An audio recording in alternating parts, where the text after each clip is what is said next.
I had read a lot of experimental fiction in the years leading up to beginning the book that really frustrated me by how difficult it was and how unenjoyable it was.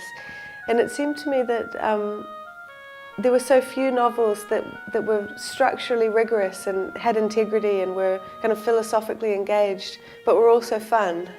And that's really what I wanted to try and do with The Luminaries, to just to write a story that was surprising and that was dramatic, and where people died and collapsed and had secrets and told lies and all that kind of thing. But at the same time, that the structure of the book would be itself a kind of a philosophical or structural experiment.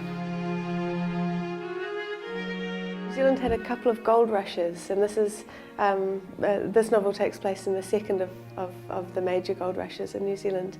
There's blackmails and people getting rich and becoming very poor and so on and so forth.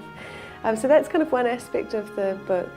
But at the same time, it's also a bit of an experiment, a formal experiment, in the sense that each one of the major characters is modelled in terms of their character and their personality on one of the archetypes of the celestial heavens.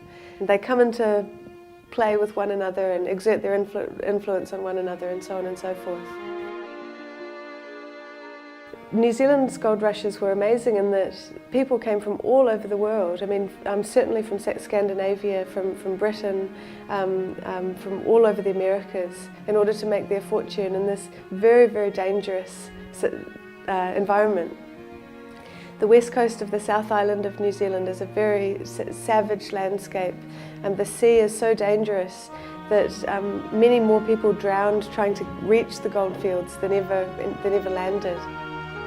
New Zealand has no native mammals at all. We don't have foxes or wolves or anything like that. The only two things to fear in New Zealand are the weather and other people.